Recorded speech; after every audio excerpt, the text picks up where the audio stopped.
On the 80th anniversary of the liberation of Auschwitz comes an unprecedented exhibition about one of history's darkest moments. Auschwitz, not long ago, not far away, features more than 500 original objects, first-hand accounts, and survivor testimonies that tell the powerful story of the Auschwitz concentration camp, its history and legacy, and the underlying conditions that allowed the Holocaust to happen. On now exclusively at ROM. Tickets at rom.ca.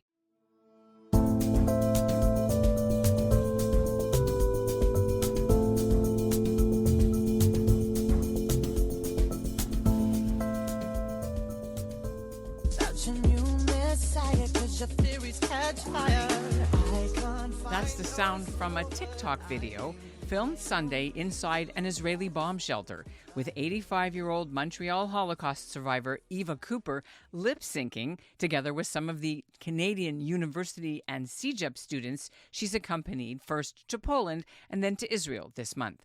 But instead of boarding a plane back to Montreal, which they were expected to do Monday, the Montrealers, 65 of them plus chaperones, found themselves confined and on an unexpected extended stay at their Jerusalem hotel, taking shelter from deadly Iranian missiles and the answering IDF Iron Dome shooting them down. The TikTok video shows Kuper and the students with big smiles. Some wear their Journey of Hope sweatshirts and blue delegation lanyards, and they bop and gesture to a hit song from 2013 by Naughty Boy featuring Sam Smith.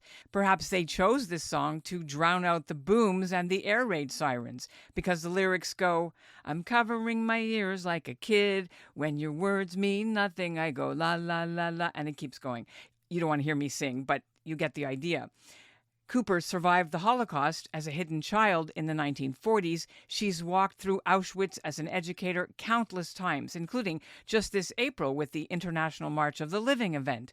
And despite the anxiety for some of the students and for their worried parents back home, Kuper is calm and resigned to wait out the war. She marvels at how the Israeli hotel staff is able to feed so many stranded groups like theirs, and trying to keep everyone's spirits up, even though no one yet knows when or how they'll be able to come home. So I think that there's a lesson here.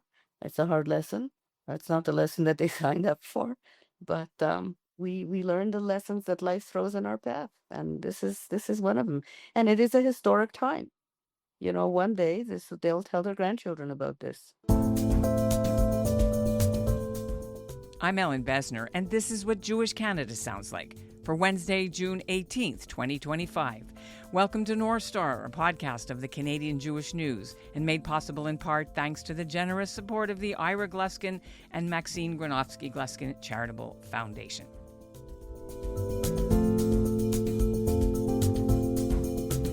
Eva Kuper started her life during the Holocaust. She was born in 1940 in Warsaw and lived in the ghetto with her parents until 1942, when the Nazis rounded up her mother and Eva, who was 2 years old. They were placed on a cattle car bound for the Treblinka death camp. When her frantic father came home from his slave labor job, he learned of the impending transport and sent a cousin down to the train yard. She screamed at the guards and pretended to be Eva's mother and demanded they retrieve the girl. Eva's real mother twigged to the desperate ruse and handed her daughter down. The mother was never heard from again, but the child was soon hidden with non-Jews, including some Polish nuns. Eventually, Eva and her father survived the Holocaust. The family came to Montreal in 1949. After she retired, Eva started speaking to school children about her mother's incredible sacrifice, and she volunteered at the city's Holocaust Museum. She accompanies groups on trips like March of the Living and this one called Journey of Hope. She's been to Israel many times, but Kuper never expected to be caught in this historic Middle East war. She joins me now from her hotel.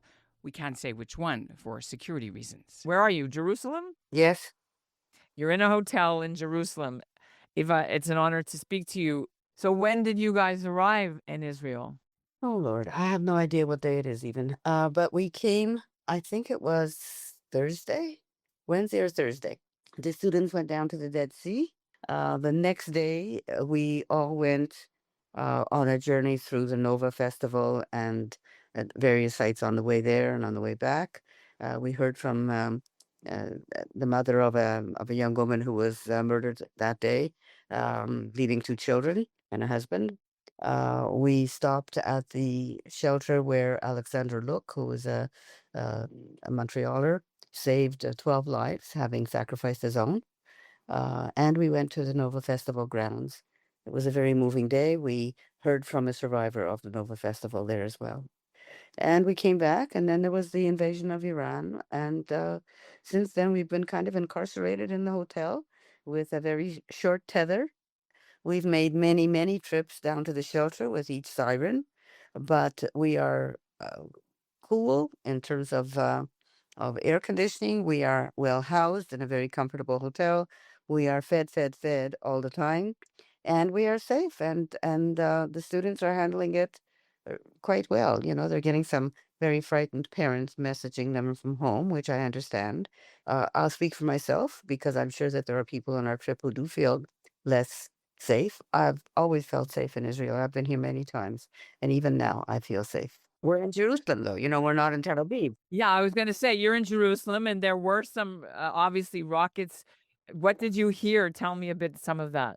Well, we heard that there were casualties in Tel Aviv, that there was property that was damaged, and certainly we would feel less safe if we were in that area. So we're very lucky that we're here. I don't think anybody wants to bomb Jerusalem. I think it's a holy site for all religions, but you never know. It's war. Did you hear any Iron Dome protecting or any missiles going overhead? Tell me what that sounds like. We just heard the boom. We've heard them repeatedly, the booms, the booms, the booms. We have not, I have not personally seen rockets, but some people may have, I don't know. And when you talk about going into the shelter, what do you do with the young people there? You're still their chaperone and their sort of guest speaker. How are you pivoting in order to, or are you doing any sort of programming? We are. I personally am not. I did my part really more in Poland. My role now is just to be supportive to the students. I've got a connection with them, but it's really the staff, the chaperones, who are really in charge of the group. Um, and they have, together with the chaperones, made very clear guidelines for the kids as to how to go down to the shelter, which shelter. We all go to the same shelter. Each of the chaperones has a list of the students for whom they're responsible. They're checked off. We have a very good system. We are now seamless in going down to the shelter. I mean, yesterday and the night before, I think it was 5 times that we went down to the shelter. In the shelter, nobody is panicked. We know what to take. We know what to bring. Everybody brings their knapsack. Some people bring their pillow, towels to sit on. Some of the girls made a TikTok video in the shelter yesterday. It was great fun. And there's many groups in the hotel, one of them a very Orthodox group, and they were dancing and singing after one of the exits from the and the shelter, and we joined them, and it was joyous and life affirming and hopeful. And I think we're sitting in place until the skies open up and we can go home. When was this trip supposed to end? We were supposed to leave at just after midnight tonight. Oh, wow, today. Yeah, but the hotel can't accommodate our group for a longer stay since there is no tourism. Nobody's coming. And a large group from Angola, I think, left today, so they probably have a lot of space, and our rooms are secure. Wait, how did they go anywhere, the Angola people? I don't know. All I saw was their suitcases in the lobby, and they're gone. A Pentecostal group. Oh, a religious group. Got it. Got a Christian group from Angola. Yes, and when I said to them, I'm sorry that you're here at this time, I'm sure that you planned this trip for a long time, they told me, this is the best time to be here. God will take care. I said, good. So when you went to Poland, was it the same usual routine, kind of for adult university students? It's not March of the Living, but it's kind of for the older group, right? It's the same routine. It's similar, except this time for the first time, and I've been on several marches and have been here with groups. I think my first group from Federation was 2017 when they did the mega mission, and it's basically the same routine in Poland. This time we went to the Warsaw Zoo, which was extremely interesting. We all saw the movie, Zookeeper's Wife, and we visited the zoo and we visited their home and we saw the movie is largely true. It has, of course, Hollywood tendencies in some of the aspects, but we saw the building that they lived in, and we saw the places where people were hidden, and I found that very moving. Maybe because I was born in Warsaw, and it was just it's an amazing story, and it's a true story. What are you telling your family back home about how you're getting home? Do you know? Well, they don't know, and I don't know, and I tell them I don't know. We're playing it day by day. and we could be in a worse place. This is really not terrible. And the kids are getting an authentic Israeli experience in a sense. They know very well what it's like to be a Jew on campus in Canada now. And now they know a little bit more about what it's like to be a Jew living in Israel and facing the stress and the threat of war almost from the beginning of the state and defending this small country for not only themselves, but for all of us who live in the diaspora. Have you experienced being under fire like this, or is this something new for you too? No, it's new for me. I've never been in this country during war. Why didn't you want to go, even though you knew things were, Houthi missiles and it was a war zone? Ellen, I wasn't frightened. I've never been frightened here. And maybe that's naive and stupid because obviously there's danger, but I've never felt safer anywhere in the world than in Israel. And I don't feel differently about it now because maybe I'm in Jerusalem. If I were in Tel Aviv, maybe I would be saying something totally different. I'm a bit of a fatalist, I think, and whatever will be, will be. And my job, my responsibility, my duty, my compulsion is to do Holocaust education because there aren't many of us left. I was born in 1940, so I really have no personal memories of horror. Very different than when I started to travel with the march and with community, and we would have 6 or 7 survivors, many of them in their 90s, who could stand in a barrack in Auschwitz and say, I lived here. This was my experience. So they're getting a very different story. My story is a story of evil and a story of human goodness, which is a much easier story to tell, especially if you don't have perfect memories of your own. Mm. You mentioned earlier in the interview that there were some students who made a TikTok video. It's amazing. I mean, there's one girl that's kind of organizing it, and everybody participated, including chaperones, including myself and Angie Richt, who's the other survivor, Angie Orosh, who, as I think I told you, was born in Auschwitz. Politically, are you supporting what the state of Israel did to take out the Iranian missiles and some of the leadership? Do you think this is something you feel was necessary? I think it was necessary. I always support Israel. I don't always support the government, this government. I think that Israel did this not only for Israel's safety, but also for the world's safety. I doubt that we're going to get thanks. It's incredible what they can achieve, what they're capable of, the intelligence that goes beyond any belief that they were able to accomplish what they did. It's kind of like the exploding walkie-talkies and all that. I mean, these are things that a regular human being won't even conceive of, and yet they're able to do it, and it has a devastating effect on the enemy. I don't know if devastating enough, but I don't think they're going to stop. I mean, they're being told to stop, and if they stop, then 2 years we're going to have the same situation. So I don't know. And again, I'm speaking only for me. I feel great sympathy and pain when I watch what's happened in Gaza for the people who are innocent, because there are many who are innocent. But it's not a regular war. It's a guerrilla war, like the war in Vietnam was for the Americans. But Israel's always judged by a different standard. To excuse that number of deaths of children and everything else, I have a hard time with that. But can they do something else? I don't know. I'm not a military strategist. I just think that there has to be another way, and we have to find a way where we can share this land because there is no other solution. So you got to see in the shelter, is it only Israeli visitors like yourselves, Canadian tourists, or are there also ordinary Israelis with you in there? There are Israelis in the hotel. The place was filled with groups. How they managed just even to feed us, because there's plenty of food, and they did not expect this. And we were supposed to be touring. We weren't supposed to be here for 3 meals a day. And we're 80 people. We're nothing. We're a drop in the bucket. It's an enormous dining room. And the amount of food that's available that they've prepared is incredible. The hotel has really been excellent, in spite of the fact that I have no Wi-Fi or electricity in my room. You have all the medication you need? That's another thing I was worried about. Yeah, no, we have a doctor with us who is also a chaperone. We have all the information on the insurance that the kids submitted and that the staff submitted, me included, and that'll be taken care of. We may have to pay for it and then claim it back, but it's an issue that they've dealt with. Well, I really want to wish you only good news, and hopefully this will be over shortly and you can come home safely. Thank you for sharing your experiences with us on the North Star. My pleasure. Say hi to your mom. I will. On the 80th anniversary of the liberation of Auschwitz comes an unprecedented exhibition about one of history's darkest moments. Auschwitz, Not Long Ago, Not Far Away, features more than 500 original objects, first-hand accounts, and survivor testimonies that tell the powerful story of the Auschwitz concentration camp, its history and legacy, and the underlying conditions that allowed the Holocaust to happen. On now exclusively at ROM. Tickets at rom.ca.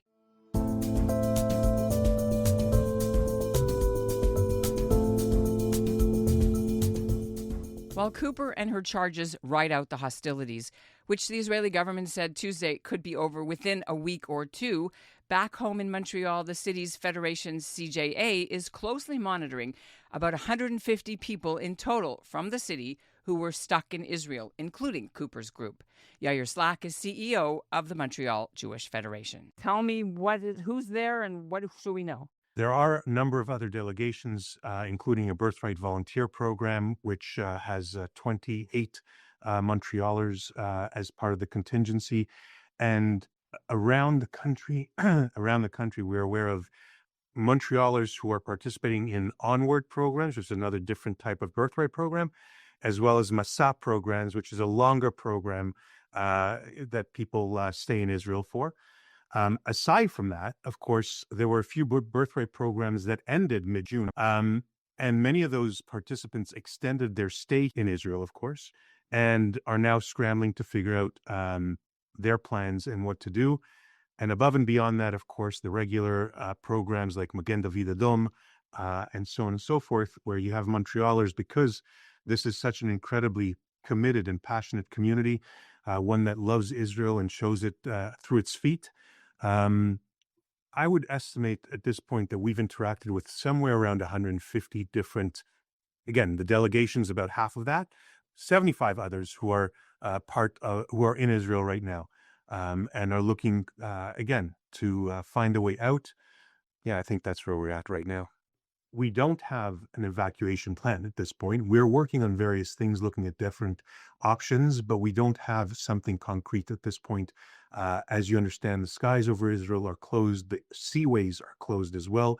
And while there's a lot of rumor and news is reporting that the skies will open for Israelis to come home. No, it wasn't a rumor. The Israeli government announced it. So, yeah. Right. But the rumor becomes that we can jump on those planes, and having been on a call with officials, it's very clear that the planes will land and take off as soon as people are off the plane. They're not waiting to board Montrealers or anybody else. So there's a lot of different things that people are hearing. Fact is, we don't have right now an evacuation plan. We are working. We've been in touch with the Canadian government as well. They've been very responsive, trying to figure things out. No solution at this point that we can articulate. Understanding that the government's very much preoccupied, the state services, the security services, the Home Front Command, they're very occupied with what they need to do and to protect those who are there, including everyone who's from another country. I understand the number, by the way. We were on a call earlier today. I understand the number of tourists in Israel right now is about 40,000. So you're talking about significant number of people that have to worry about outside of their own citizens, and about 200,000 citizens who are outside the country who need to get back. Because imagine you're sitting outside the country in, let's say, Italy on vacation. Your kids are in Israel now sheltering for 4 nights in a row. Unfortunately, the PTSD will be very difficult. We have, just as an aside, provided our Journey of Hope group some professional help with Healthy Minds, which is an organization we supported through our Israel Emergency Campaign, actually, that do PTSD and trauma therapy. But we're keenly aware that waking up in the middle of the night a number of times for 4 nights straight, getting very little sleep and being anxious is not a good, healthy dynamic. And of course, Israelis live through it all the time.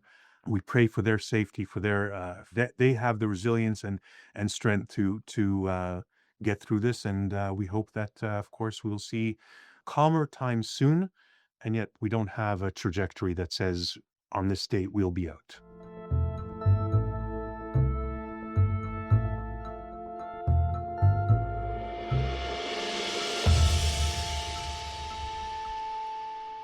The Birthright organization chartered an Israeli cruise ship to take 1,500 North American birthwriters out of Israel to safety in Cyprus.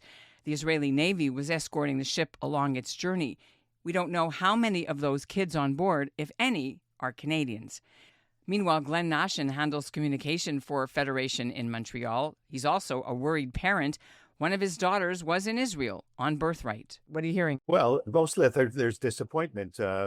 Kids of that age have missed out quite a bit over the last years, from COVID and missing proms and graduations to actually missing a March of the Living. So this was a great opportunity to go to Israel on an organized trip. Unfortunately, only the first day or two actually took place. So there's frustration, and there's a great sense of resilience and belonging to the greater Jewish people in the state of Israel. So I'm hearing that there's a great sense of pride in being there, and they've been awakened, as all Israelis have, for the last 4 nights plus, 2-3 times throughout the night. So I think they're tired, and many are ready to come home, and many probably think that things will continue. So the situation is very fluid, obviously.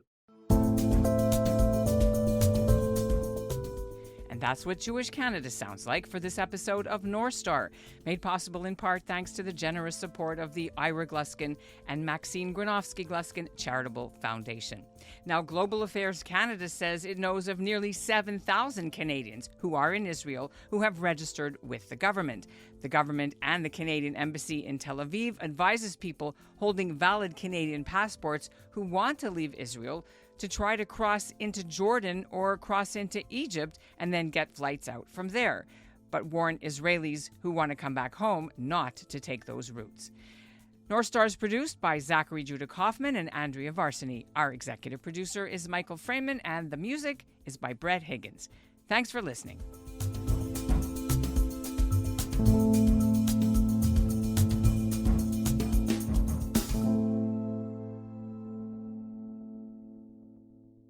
On the 80th anniversary of the liberation of Auschwitz comes an unprecedented exhibition about one of history's darkest moments. Auschwitz, not long ago, not far away, features more than 500 original objects, first-hand accounts, and survivor testimonies that tell the powerful story of the Auschwitz concentration camp, its history and legacy, and the underlying conditions that allowed the Holocaust to happen. On now exclusively at ROM. Tickets at rom.ca.